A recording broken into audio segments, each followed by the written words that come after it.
morning, everybody. Good morning, good afternoon.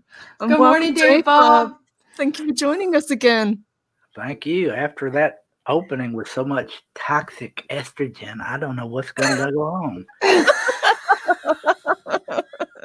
What could possibly go wrong? And they say there are no strong female characters. They keep trying to tell us that. Yeah. How is everyone today? Oh, I'm kind of getting over a cold. I'm still sniffling a little bit, a little cough, but other than that, I'm on the mend. Awesome. That's good to hear. It's rainy and gray here. It's kind of the cold weather that you don't want to have when you have a cold. Yeah. Gross. It's makes you feel even more miserable. Here too. It's just cold here. We had snow a couple of days ago, and it's just frozen mush now. Oh. Always a lovely thing to go through. Mm-hmm. So much fun. Oh my gosh. But on the plus side, we're almost out of 2020. Yep. Yay!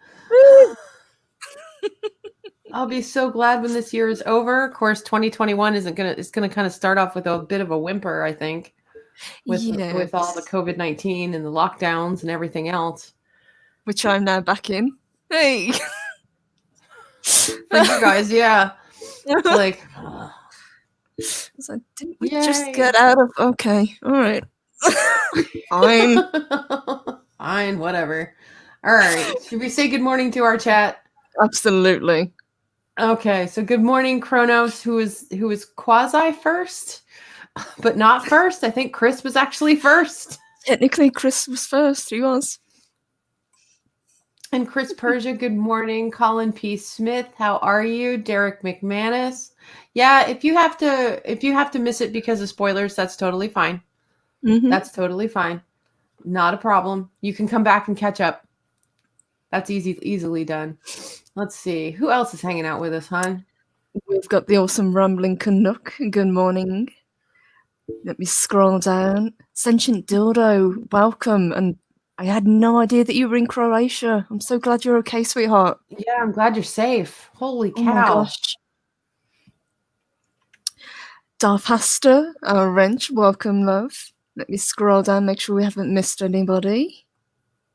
Generally Hefe. Hello, Jeff. Good morning. Oh, hello from across the hall. Good morning. Welcome. Dave G. Sound, great to see you. Hello, darling. Who else have we got? Let's see. I'm scrolling down as well. It just jumped on me too. Yeah. Yeah, he's keeping an eye on old Dave Bob because he's in the hen house. Uh-oh.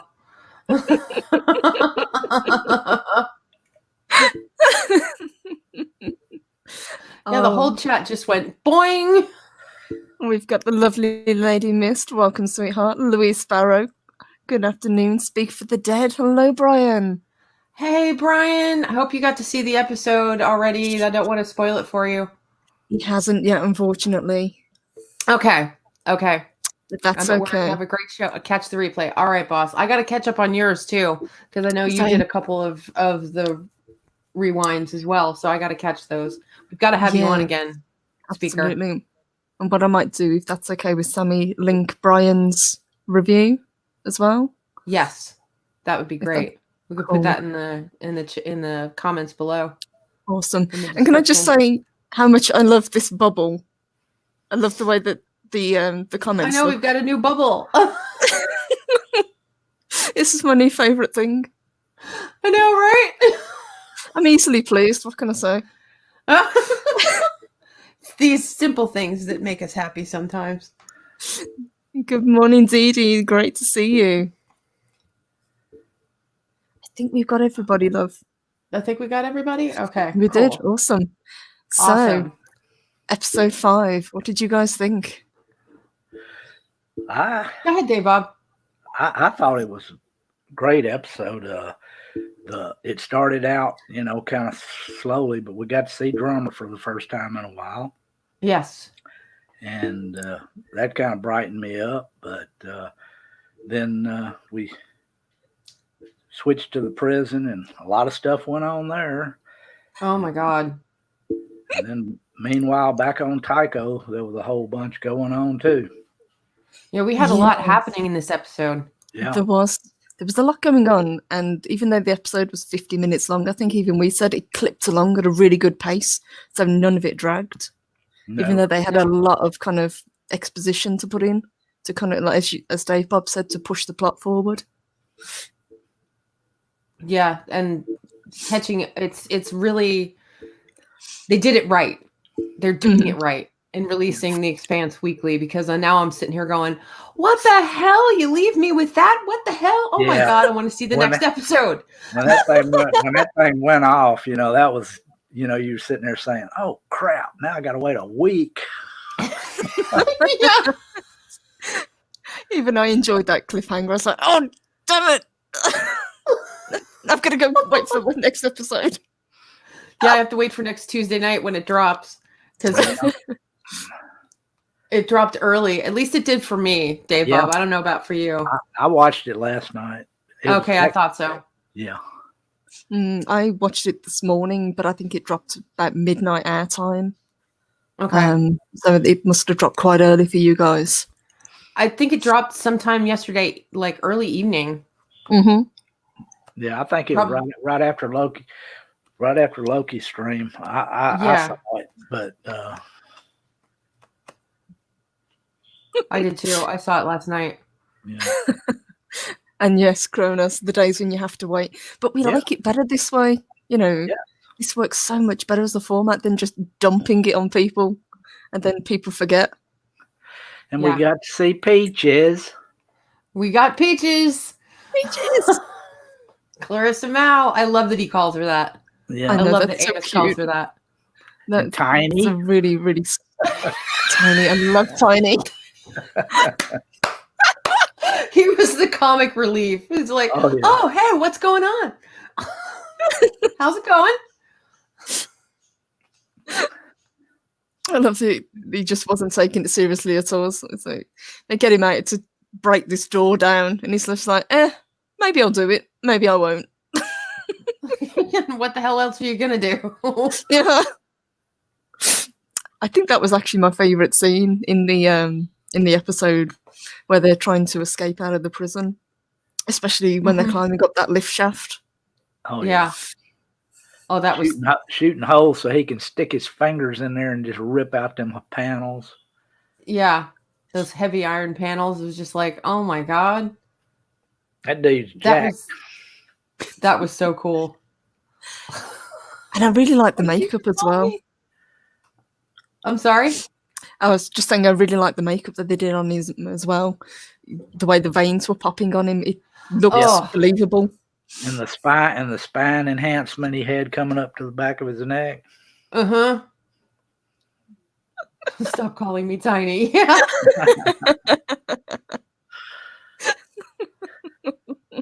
Well, shit. I mean, let's start with the opening. I mean, seeing Drummer's face. I was anxious to see what was going to happen when she found out that Fred was dead. Yeah. Yeah. Spoiler alert, Fred's dead, guys.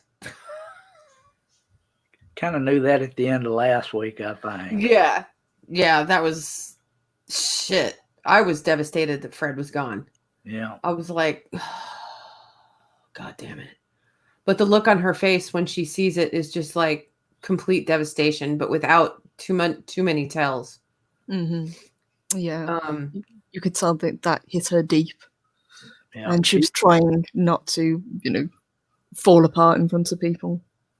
She's such a great character and a great actress too. Yeah. Cara Gee is doing an amazing job. She's just playing the hell out of this character. Well, it helps that they write her well. Yes, absolutely. So she has, as an actress, she's got a full gambit to work with and has developed this character from the first time she was written. It was like, wow, great job. I want to see. When Kamina first came on the screen, I wanted to see more of her right away. She just seemed like an interesting character. Yeah. And I'm glad they kept her. They kept her at the forefront. Yes. Is it true that she doesn't have a bigger role in the books, did you say? They've made more of her in the TV series? Yeah, her role is actually different. Okay. She's more supporting. Mm-hmm. And more, she's not as in charge. Okay. There was some, the character they brought on this season, Bull? Yes. That's kind of the second in command of Tycho. That was originally that role. So what they did was they took the beginnings of what would have been the Bull character and made it Kamina Drummer. Okay. And then put Bull off until this season because obviously she's gone from Tycho. He needed a second in command. And he chose Bull, who's another great character. Ascension Dildo Kamina is my spirit animal.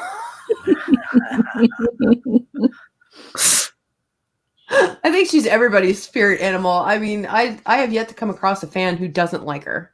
Mm-hmm. Yeah, she seems to be pretty much universally liked. Mm-hmm. Yeah, when Marcos reached out to her, to have a meeting, I was sitting there thinking, man, is she going to do this or not? Yeah. That was a crapshoot. We didn't know what she was going to do. Yes, and she seemed very conflicted as well. Oh, yeah. She herself didn't know what the correct course of action was going to be. Mm-hmm. You could tell she was torn. But she knew, though, that she had to go meet with him. They're belters. Yes. And I think it kind of then... Sorry, Dave, I'll carry on. No, go ahead. I was just to say, it seemed to reassure the crew then, after that, once a decision had been made, everyone kind of, the tension sort of left the room a little bit. A little bit. Yeah. You could tell the way they were talking amongst themselves, that they were all conflicted themselves, They just, didn't know which way to go, what the inners were going to do and this and that, Mm-hmm. Well, they were going to blame the belters, all belters, for anything that Inaros had done. And it was just like, well, we kind of had that happen, with the Muslim community after 9/11, blame all the Muslims for what happened, to the Trade Center and everything else. So it's kind of reflecting a little bit of that terrorism. Yes, it's tarring everyone with the same brush. Mm-hmm. Which is not really cool, but, it's human nature. It's human nature. It is what it is. You're absolutely right, Dave Bob. Ascension Dildo, they were so impressed with Kara's portrayal of Kamina, they gave her a larger role in the show. Exactly. Cool. And I remember her saying that in an interview after her first couple episodes that she did. Oh, that the fan feedback was incredible. And Sentient Dildo says he's read the first 4 books. I have not. No spoilers. Yes. I haven't read any of the books, I've got to admit. I have the books. I haven't read them yet. I just have them sitting on a shelf in here waiting for season 6 to be over. I was going to say, are you going to wait till the end of the series and then read them? Yeah. Okay. Yeah, I was planning on doing the same thing, but I did already start book 1 because I had a doctor's appointment. I figure if I'm going to wait in a waiting room, I'm going to read a book. It may as well be The Expanse.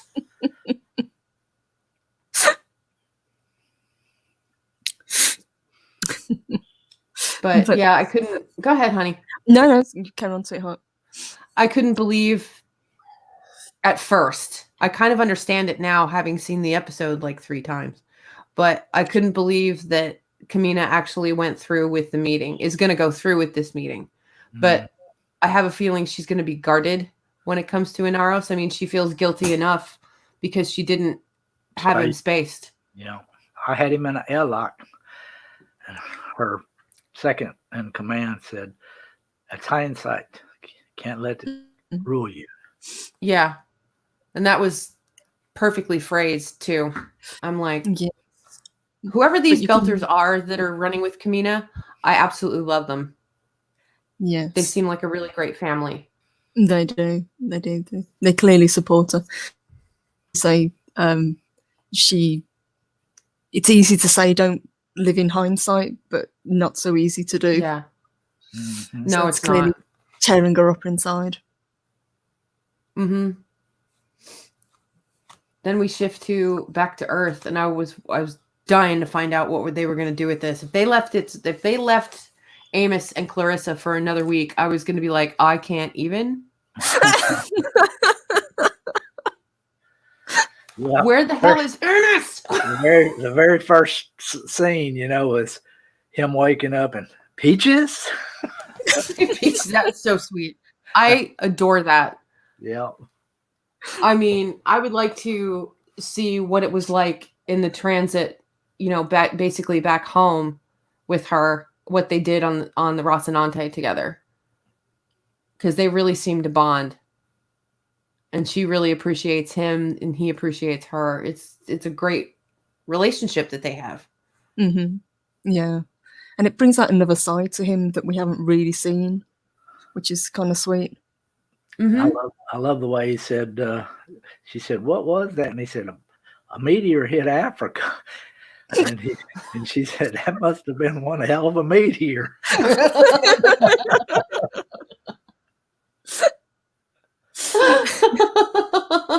Yeah, it turns out it was a hell of a meteor. I mean, oh, yes. There's more how than many one. kilotons? But that was so sweet, the way he was helping her up, and he immediately goes to check on her, and obviously she's her hands busted up and she's still kind of drugged up, so she's not quite with it. Yeah, all of her enhancements are, suppressed from all the drugs she's been taking. Yeah, and she's so doped up. She's so stoned. She's just like, I can barely move. And yeah, with her hand being broken, of course, that's the first thing Amos does. He assesses the situation and goes step by step. Mm-hmm. Yeah, we'll get you some kind of splint for it. Mm-hmm. And takes care of her. Yeah. Then screams for help. Yes. That female guard, she was a lot cooler than I thought she was going to be. I thought she was going to be, one of those hard asses. I did too at first. Yes, I really like the character, I've got to admit. When he's, trying to get help, I wasn't even sure in the back of my mind whether anyone was left to actually come and help them. So I was thinking, are they going to have to get themselves out of this situation? Yeah. But no, I really like the female guard. Yeah, she was pretty cool. Well, the other two were pretty cool too. They had different sides and different ages too of the guards. Mm-hmm. I mean, talk about diversity. I don't want to hear anything. You had a black guard, female guard. You had an older gentleman who was a guard. You have Amos, you have Clarissa, and then Tiny. Tiny. I love Tiny. God, he's a cool character. He was funny as hell in the very beginning, but I did love when they opened the door to get him out. He's screaming, holy terror, I want my drugs, I know my rights, blah, blah, blah. Oh, what's up, how's guy? it going?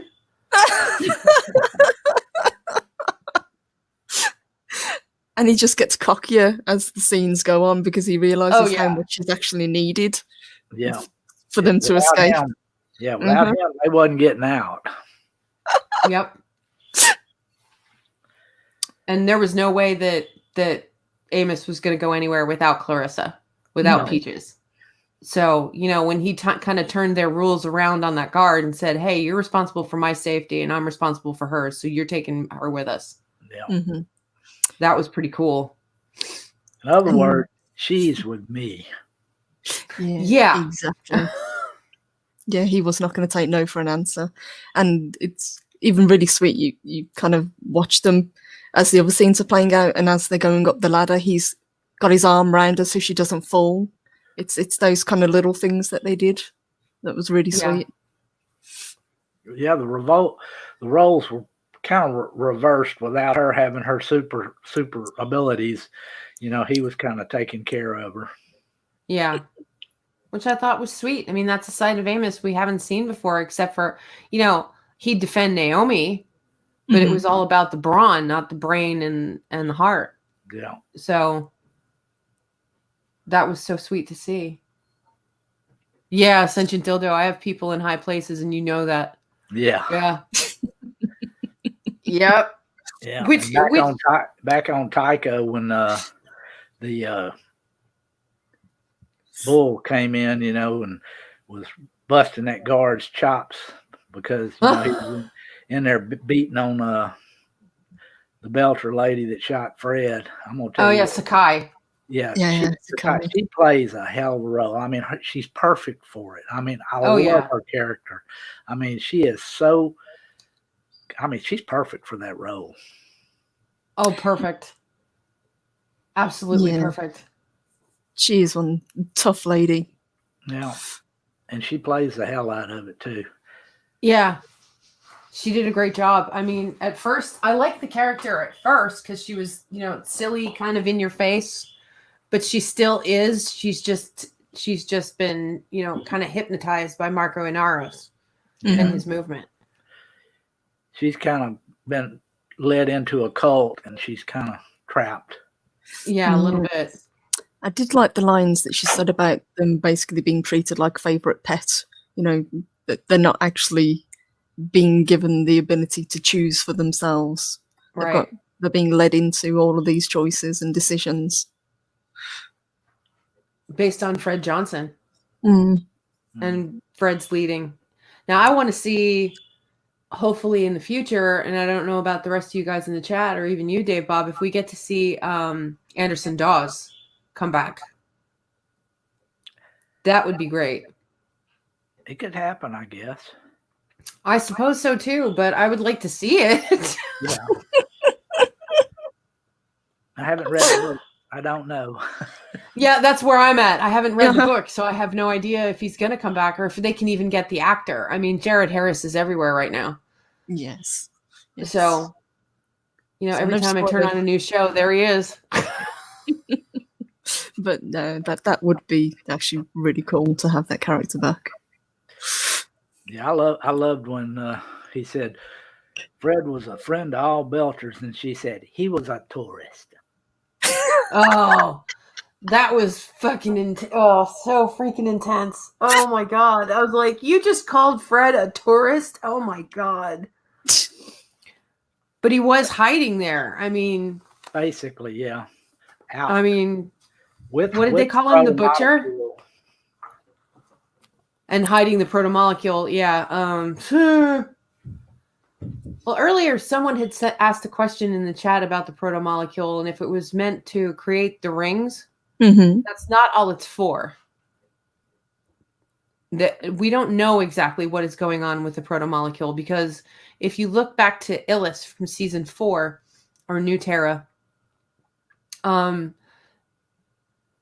clearly it's some sort of those hooks or claw marks, those claw buildings were like some sort of terraforming thing because that's what it started to do when it was spinning up.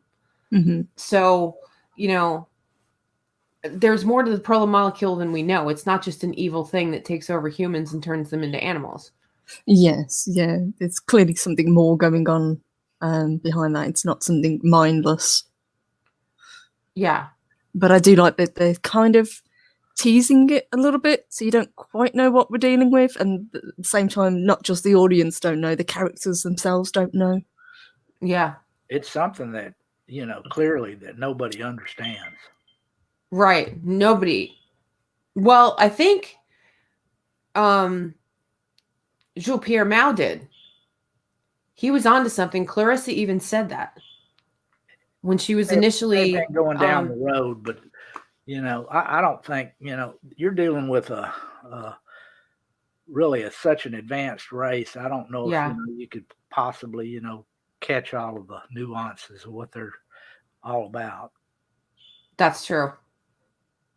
And we've got so much more to find out about the protomolecule. I mean, I don't know how much we'll find out in the next few episodes and then the final season, but there's so much more that I need to know.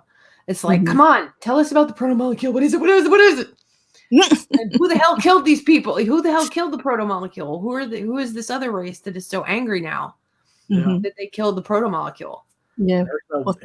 If they're powerful enough to take on that and defeat the protomolecule builders, there must be some pretty bad dudes. Yeah. Yes. What do they know that we don't? Yeah, absolutely.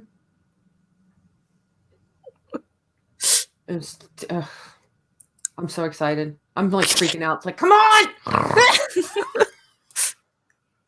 Expanse Weekly, I know, but Jesus Christ, you're killing me! So we go back to Inaros' ship. Okay, Inaros gives me the creeps, and I know he's supposed to. Mm-hmm. It worked. So the actor is pulling off the writing. Once again, you've got a brilliant actor really playing this to death. Because from his Twitter account, he seems like he's completely opposite of Marco Inaros. Oh yeah. That's the way all good actors are. They can make you believe.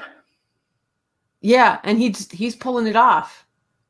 Like he's some greasy, slimy, underhanded terrorist. Yeah.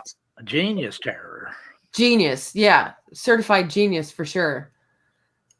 But there's kind of a little family reunion that happens. Yes, that was a very awkward scene. Oh, awkward is an understatement. I was just like, That's I'm gonna go. I don't want to be in this room either. Yeah, like I don't even want to be a part of this scene. That is one of them ones where you wish you could just walk out the door. Yeah, just sneak quietly backwards. Just let the door close behind you. Just like, I don't want to be here. But poor Naomi just looks like hammered shit. Oh yeah. You know, here we find out she hasn't been eating at all. Mm-hmm. So she's probably hungry as hell, not to mention probably hasn't slept or rested. She's just in a world of trouble. She looked like she had been rode hard and put up wet. Yes, sir. Yes, sir. I mean, but at least she ignores Marco. Oh yeah. He tries to manipulate her, and she just ignores him. Hey, Project Story Time. How you doing, Josh? Hey, Project Story Time. Good to Hey, see you, bro. sweetheart. He's passing through, doing a flyby. We also get to see Bobby and Amos. Oh, you mean Bobby and Alex? I mean Alex. Amos is his real name, I think. Maybe. That was some of the best scenes in that Razorback ship. For me, anyway, in the whole episode, because that I've wanted to see more of the Razorback, so I'm glad that they have it. Mm-hmm. But damn, Alex is a hell of a pilot. Oh yeah. Yes. They're pretty much shadowing some Martian ships that are they're pretty sure that they're dealing in terrorist weapons, and he figures out kind of where they're going to be going. And first off, he wants to go back to Tycho and help what's his name? Holden? Yeah, Holden. But Bobby says, nope, he's got that. Nothing we can do to help him. We're here. We're going to follow these people. She's kind of in command right now, and I like that. She's got a commanding presence. Well, she's been working with these black market Martians and Belters for heaven knows how long, trying to get information to Avasarala. Yeah. Who, we didn't see this episode, but I'm sure we will next week. Mm-hmm. Because she's, as far as I'm aware, she's still on Luna. Yeah, as far as that's where it left it last week. So they're out there trying to figure out where these people are going, and Alex kind of figures it out. That they're going to, what was the name of that? Those shiny asteroids. Oh yeah. Oh shoot. I can't remember off the top of my head. Yeah, it just skated right out of my head too. Yeah, but there were those kind of, she calls them sparkly asteroids or something like that. Mm-hmm. They got a high albedo or something on them. Mm-hmm. Yeah. Anyhow, they change courses, and he's, she says, we're going to follow him. He said, look, that's going to give us away, Yeah. And she says, I don't care. We're going to, find this out. We've got to get this information back to whatever her name is. I can't pronounce her name. Avasarala. Yeah. I gotcha. I know that's a lot to say, isn't it? It's like, ugh. but they can't because they got spotted. Yeah. Yes. And they jammed the signal. Yeah. And then they got a fast mover. Yeah, that Razorback.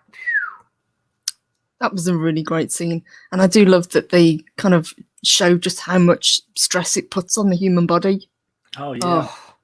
The way they did the layout of the ship to where, they're sitting in those chairs that are all suspended from all different directions, to take the G-forces from whatever angle he decides to throw into it, because he is throwing that ship around like nobody's business trying to escape that missile. Oh yeah. And Alex proves he's a true pilot. I mean, he is one hell of a pilot. The Martians were wrong about not letting him pilot a ship. Because he did it. He's done a hell of a job with the Rocinante and now with the Razorback. Yep, Kronos. Juice time. Juice time. Time for the juice. Juice. You can tell it is straining them when they're going through those high gravity maneuvers because pretty much they're Martian, their physiology is stronger than Belcher's, so they know that they can outrun them, take more forces, and that's about the time he said they know that too. Yeah. Yeah, so literally just became a kind of race between the two to see who could outlast the other. Yeah. And as you say, all the time he's trying to avoid this missile, and it's getting closer and closer. And in the end, he realizes there's only one option that he has left. Yep. And I can't believe he did it. Mm-hmm. Well, it was that or die. Exactly. Yep. It's a ride or die, kids. And he did it. He ejected the core. Yep. And I thought, holy blankety blank. It's 5:30 in the morning and I'm screaming, holy fracking shit in the middle of my living room. I'm surprised I didn't wake up the rest of the house. Yeah, and even last night I was doing the same thing. They're stranded. I mean, literally. Oh, yes. They're hosed. All they got's thrusters. And kind of coolly with the episode, that's the cliffhanger. That's where we get left. It's like, yeah, oh my God. Yeah, we sprang ahead too far. That's all right. We're going to double back. But no, that's okay. You're right. That is a great scene. It's that and the scene that we were talking about earlier, which I'm going to come back to now, in the prison where they're making their escape. Probably my two favorite parts of the episode. When they're climbing up the elevator shaft. Yes. Oh. Tiny keeps saying, "Quit calling me Tiny."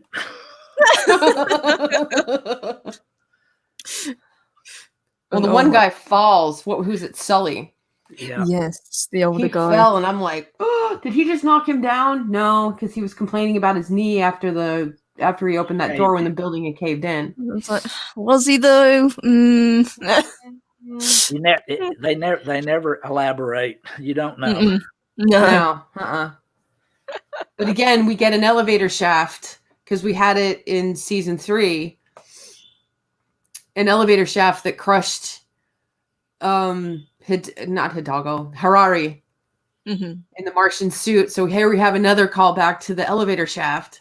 Is it going to crush the Peaches and Amos and the other 2 guards and Tiny? Well, no, it's ended up crushing the guy that died because it falls after a tremor. So it's like, oh my God, this is stressing me out. You got to be kidding.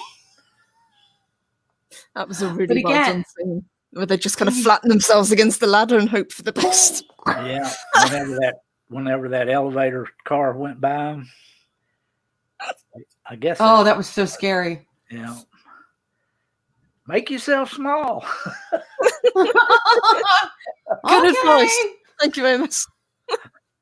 Thanks, Amos. I'll keep that in mind. Thank you. But they finally get up and out. Yes. And there's nothing. And they were really confused as soon as the lift falls. It's like, that's daylight? That's sunlight. There's a building up there. Yeah. Interesting. Yeah, the guards are like, well, that can't be good. And they get up there and it's completely devastated. I mean, like the whole of the building is gone. Mm. There's nothing. Rubble. But rubble. And it was looked just great, the way they set it out.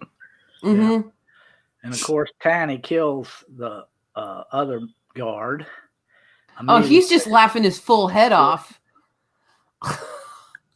and goes and kills that other guard. Yeah. And then Amos, confronts him and starts trying to battle him, which he has no chance. But no. And all the guards' weapons are bio-locked to their genetic profile or whatever. They're the only ones that can actually shoot the guns. Right. They've got to have, their hand on the gun to shoot. And you're sitting there thinking, it's over with, because the female guard had her gun slapped back down the shaft, and Amos is getting the life choked out of him, try as he might, he can't do anything. That was so scary. I was like, you can't kill off Amos. You can't do it. Then all of a sudden a bullet hole appears in the guy, and he's surprised because he knows that, those guns are bio-locked, and he turns around, looks, and she has a hold of the dead guard's hand, aiming the gun with his finger to pull the trigger. That was smart. Yep. That was really cool. Yeah. And I had to actually go back and watch that to see if that's what she actually did. So did I. I watched it like 2 or 3 times over and over again. I'm like, did she really do? Yep. Oh, yes. Philip A. Demick. I love the suplex, right? Holy shit. I want to find out the actor they had cast to play Tiny, if he's like a wrestler. Seriously, because he looked familiar to me. So if Rambling Canuck, if you're still in the crowd, you know more about wrestling than I do. So, if he is a wrestler, let us know. Yeah, when he backflipped him into that elevator shaft, everybody, I imagine everybody was cheering. Right? I was. As much as I like the character, yes. Yeah. And Kronos says a helpful douche. Yeah. Yeah, Canuck's still here. Yeah, we didn't know if the character, the guy playing the character of Tiny was a wrestler or not. And since you're a resident wrestling geek, I thought I'd ask you. So if you could find anything out, that'd be awesome. If not, that's totally cool too. But he looked familiar to me for some reason. I mean, not that I'm a WWF watcher or WWE or whatever they're calling it now. I haven't watched it since I was in my teens. So let's go back a ways, guys, for those of you paying attention. What was it? He played the character of Tiny. I don't know the actor's name. So you might have to check the credits. I'm not sure. Yeah. I can. No, nobody's got it right here. No, I don't have it. We can have a look and say for next episode. But he was a really cool character, and he did play Crazy very well. Oh, yeah. Bug ass nut. Yeah. He worked the hell out of Crazy, that's for sure. Oh yeah. But they get out. Go ahead. No, go ahead, Dave Bob. I was going to change the subject actually. Go. What I was going to say was back, we do find out Alex and Bobby when they're, when they finally get up on those guys, they find out that they're not actually smuggling weapons. They're actually smuggling warships to Marcos. Whole ships. What were they, destroyers? I think they said. Yeah, I think they were destroyers. So they're, those are some pretty bad motor scooters. I mean, those things, his free Navy is picking up steam. He's gonna have better armament than most, most people in the whole system. Yeah, I think Bobby pointed out that the frigates themselves are the weapons. Yes. That's what she calls them. The boats themselves are the weapons that they're trading off on. Mm-hmm. So, what they thought were escort ships are what they're selling to Inaros. For, what Dave Bob said, for the Free Navy. Yeah. His Free Navy just got a lot more powerful. Yeah, because the Martians didn't scrimp when it came to their armaments. No, they were loaded for bear. Yeah, they're the bad boys of the system. I mean, their ships were a match or more than a match for anything in the system.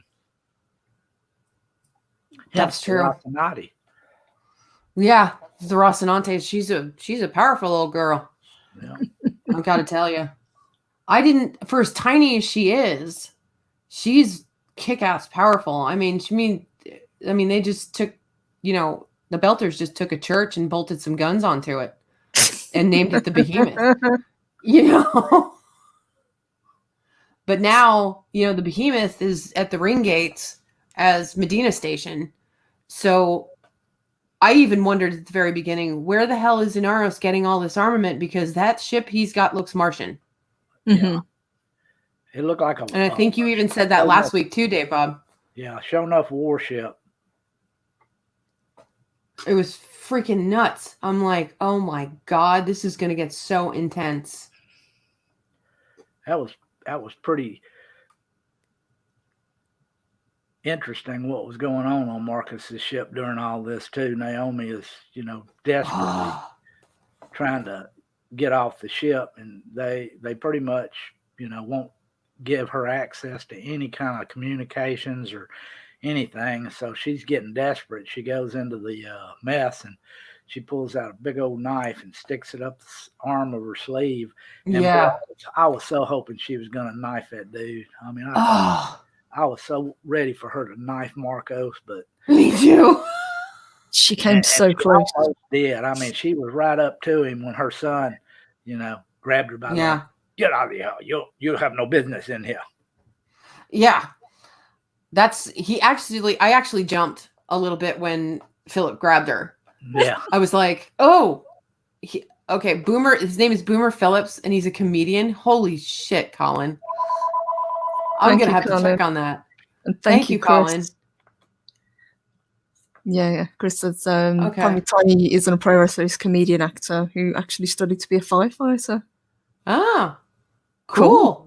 That explains the size of him. That's pretty awesome. Yeah. Yep, that explains why he's so big as he is. I mean, my God. He just looked like a pro wrestler to me. And just as an aside, Canuck says Edge was in Vikings. I did not know that. Didn't know that either. I'll have to go back and check. Thank you. One of these days, I'm going to realize you have to take the phone out during a damn live broadcast. I figured it was just the bat phone. Somebody needed to get a hold of Dave Bob. No, somebody was just asking me if I could afford my health insurance. Oh, okay. I think you're doing all right, Dave Bob. Answer? That scene, that was so suspenseful when she was sneaking up on Marcos with that. Oh. I was just just on the edge of my seat during that whole thing. I mean, I wanted to see her just stick that thing in and twist it. Yeah, hard. But she was. Look at him in the eye too. Yeah, the whole time. I've got a feeling she might get her chance. And the last her son said to him was when she said, "You need to learn how to listen better." And I'm sitting there thinking, "You're gonna tell your mama this crap?" I know, right?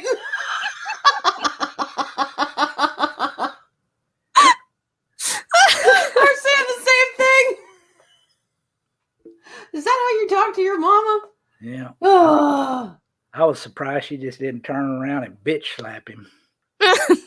God. Yeah, I love that scene as well. And as the scene plays out, you can see it on her face that she realizes she's in a hell of a lot more trouble than she realized to begin with. She knows she's stuck. I mean, when that other Belter lady comes in there and is talking to her, and she says, "You should know by now you're not ever getting off of this ship." Yeah. Mm-hmm. Yes, this isn't her being held just for security reasons. This is something much deeper.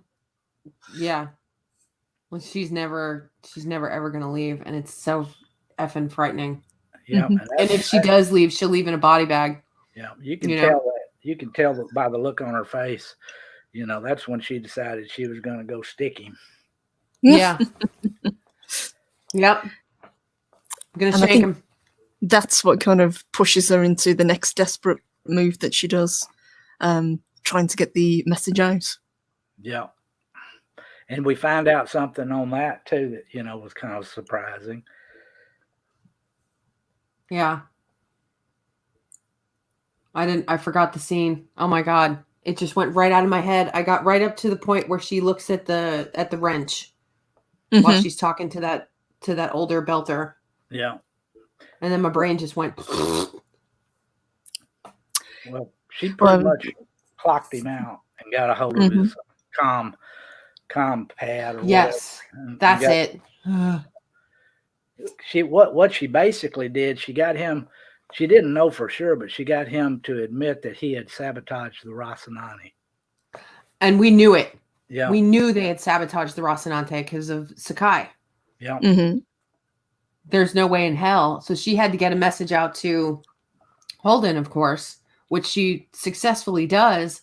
And right at the last second, he shuts down the reactor. Yeah. Mhm. And there was one belter sitting on the ship who kind of side eyes a little bit. Yeah. You think maybe he was ready to go kamikaze. Yeah, I'm feeling like it was. And I'm like, oh, shit, this has got all sorts of ins and outs. So now the Rocinante is basically useless.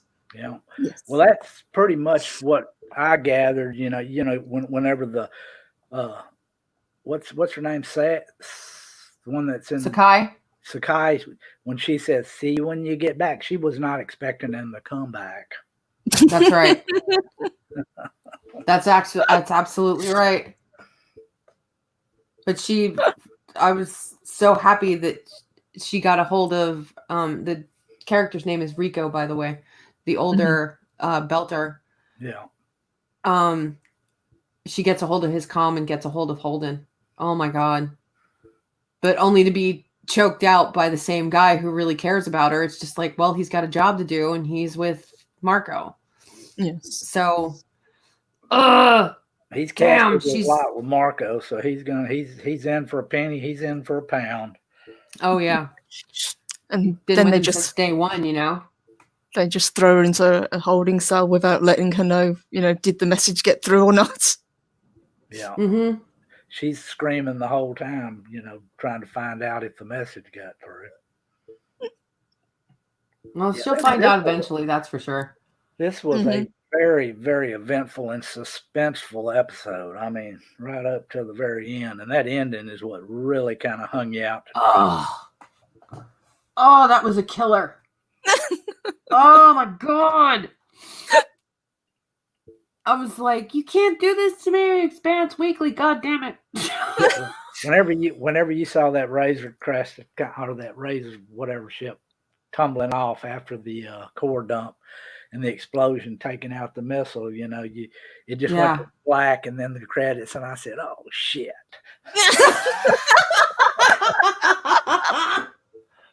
But that's the way it should be. That's what this TV is. Something that keeps you coming back. I mean, that's good TV.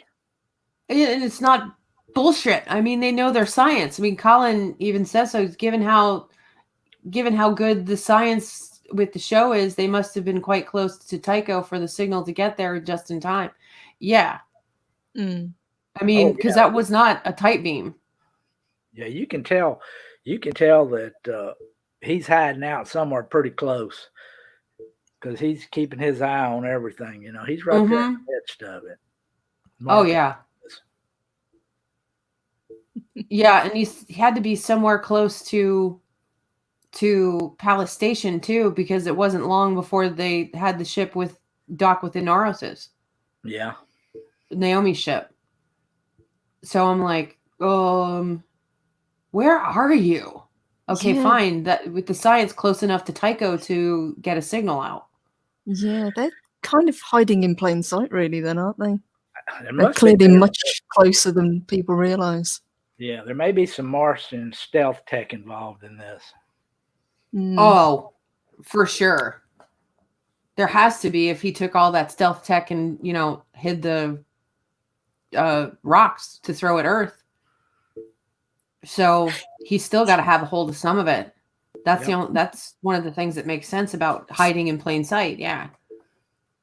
I need to go back and rewatch that episode because that was a really, really good one.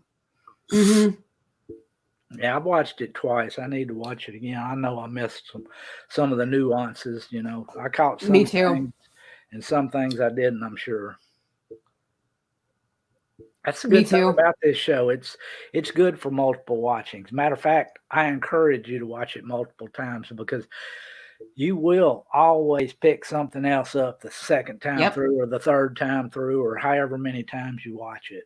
Mm-hmm. Yep. Sammy, you've said that in the past, haven't you? You've watched it multiple times through start to finish and you still pick up little bits. Yeah, I still pick up new stuff. Even if I go all the way back to the beginning, I go back to season 1, I will pick up new stuff through the whole season, even through episode to episode that I didn't catch before. It's stupid awesome. Would you guys definitely say it's the best sci-fi on TV at the moment? Oh, yes. By far. For sure. By far. I mean, we have nothing else to look forward to except the Expanse at this point. That's true. I mean, we have Star Trek Discovery tomorrow, so. I know. Wah, wah, wah.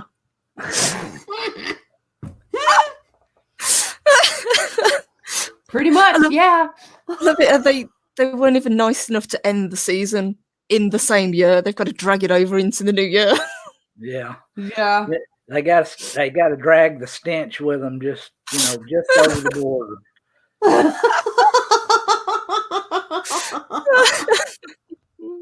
Yeah, they do. God damn it. So Sencha Dildo says, for me, the best sci-fi since BSG. Agreed. Yeah. Agreed. Yeah. This Battlestar Galactica, when it came out, I was a skeptic at first because, I'm like, what do you mean Starbuck's going to be a girl? What the hell are you talking about? I was a purist, from the 70s. Made me a believer in that role. Yes, sir. She is awesome. I love her. I wish they would cast her. Well, they did cast her in The Mandalorian. Yeah. Mm-hmm. Duh. Bo-Katan. And she nailed it as well. Oh, yeah. Yep. And Samantha Joe making you want to reach for your whiskey bottle. Yeah. Save it till tomorrow, Canuck. Might need it. I'll be Irishing up my coffee for sure in the morning, Canuck. Yeah. Canuck, just you need to go hang out up there at the whiskey factory. Oh, road trip, definitely. Yes, the Sencha Dildo Star Trek Starbuck was the shit. Totally. What would you guys give this out of 10? This episode? Oh, this honestly, I have to give it an 8.5 because it was so damn suspenseful. It was just brilliantly suspenseful the way they drew that thing out, and the way they left you hanging at the end. Oh man, perfect. 8.5 is high praise indeed. Yeah. Well, considering what our contenders are, which is Star Trek Discovery, and we're in the negative numbers at that by now. I think there were even a couple times Dave, Bob, and I didn't even rate it because it was just so bad. It's like, nope. Checking out. Nope. I'm done. I can't do it anymore. What about you, Sammy? I was going to give it an 8.5, 9. Because it was, like Dave Bob said, it was so damn suspenseful. At first, I was, in the first viewing, I was like, well, they continued the story, but there was so much happening. Oh, fuck, I'm just going to have to watch it again. Oh, yeah, twist my arm. Yeah, that's a real chore. Yeah. Yeah, I've watched it 3 times since it dropped last night. What about you, Purple? I would give it an 8. I'm not as big a fan as you guys are, but it's made me want to go back and rewatch it multiple times to see what I've missed. And I think that's the hallmark of a really good show. So, yeah, and as you said before, even though there was a lot to pack in, it moved at a really good pace and nothing felt like filler. There wasn't anything that they kind of padded the episode with. Oh, Philip A. Demick has got a comment. The Expanse after show. Season 5, episode 1 with Wes Chatham, Ty Frank, and Noreen Shankar. You guys have got to find them on YouTube. It's through Amazon Prime's YouTube channel. They have after shows with Wes Chatham and Ty Frank. And so far they've had on, I think they've had on just about everybody. They've had Abasarala on. They've had on Holden on. And even the behind the scenes people, I think that one of the directors they've had on. And Miller. They had the guy who plays Miller on. He directed an episode, I think episode 3. Yeah, that's what they're saying now. He's behind the camera now, but he's still with the production. Yes, he's still around, and that kind of gives people a little bit of hope. Yeah, it's maybe false, but it's hope. It's hope. Yeah, I mean, there are ways he could be brought back. He had one of the best characters. Really, I loved him. I think everyone did. Yeah, and it was such a shock. Obviously. Yeah. Oh, Lady Mist. Thank you. Thank Lady you, Mist sweetheart. $5. Thank you, sweetheart. Let's see if she had anything to say. Let's see. Watching but can't listen because I haven't watched it yet, so I went back and rewatched Conan a few times. Lady Mist, just for you. I'm gonna ask Boss when he's back from his trip if he'll make us a Conan skull. Yeah, I'll make a Conan skull just for you. Yeah, that would be awesome. Stick around. Stick around. Let's get to the chopper. Oh my god. We gotta have Dave Bob do some sound bites too for us. Yeah, we do. Get to the chopper. I need Dave Bob to do an intro for us. Oh, that would be awesome. If we could talk you into it, Dave Bob, one of these days. One of these days. There's never enough hours in all of the days. No, there isn't, unfortunately. But here we are at the top of the hour, guys. We made it through. Again, this show moved as quickly as The Expanse did. Oh, yes. I can't believe it's over already, and we have to wait till next week. That's okay. You can go back and watch the episode. Yeah. Oh, yeah. If y'all have sat through this whole thing and y'all have not watched this episode yet, you need to do yourself a favor and go watch it. We can't do it justice by what we're just talking about. You've got to see this episode. Yeah. And I'd say that's true of pretty much the entire Expanse, all of the seasons. You know, we can tell you how great it is, but until you kind of sit down and watch it for yourself, I think most people, they fall in love with it.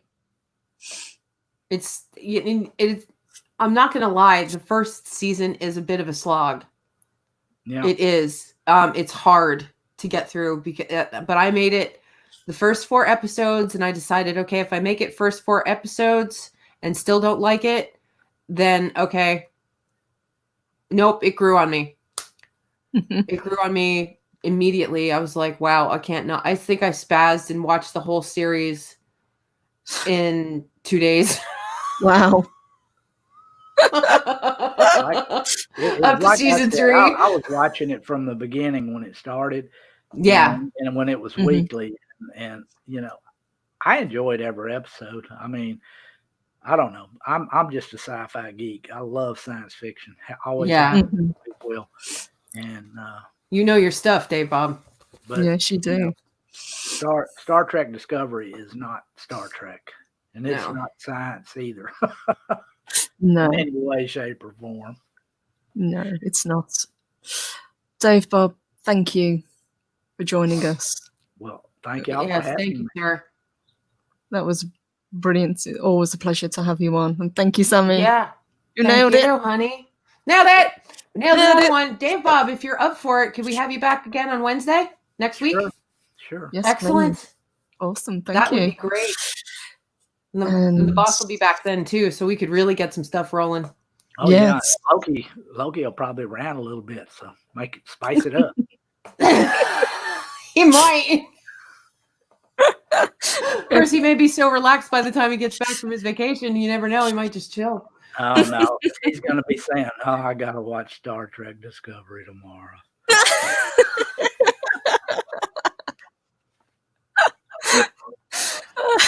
Yeah, Philip A. Demick, that's a great way to close the show for this week. Yeah, watch your doors and corners, everybody. Good advice. Good advice. Always watch your doors and corners. That's where they get you. So we will see you guys. We will see you guys tomorrow. On Loki's channel, because Dave, Bob, and I will be back doing Star Trek Discovery. Yep, with Canuck and Bird. And Bird of Prey. I can't say it'd be awesome. And hopefully purple. Yes. And hopefully purple. Yeah, if you want to join, come on in and feel sorry for us right along with us. Get your drinks ready. Well, they do say misery loves company, so let's do this. And then Friday, yeah. we take over Loki's show. So we will be running Mornings of Mischief on Friday. I don't know what we're going to talk about, but we'll find something. We will think of something. Absolutely. Yeah, we'll think of something. Guys. Thank you, chat. Thank you, Chris. Really Thank you, chat. Bye, yeah, everybody. We love you guys. Okay, everybody. Have a great day. We will talk to you later. We will. Thank you, Dave, Bob. Thank you, Sammy. Bye, guys. Mwah. Bye, everybody.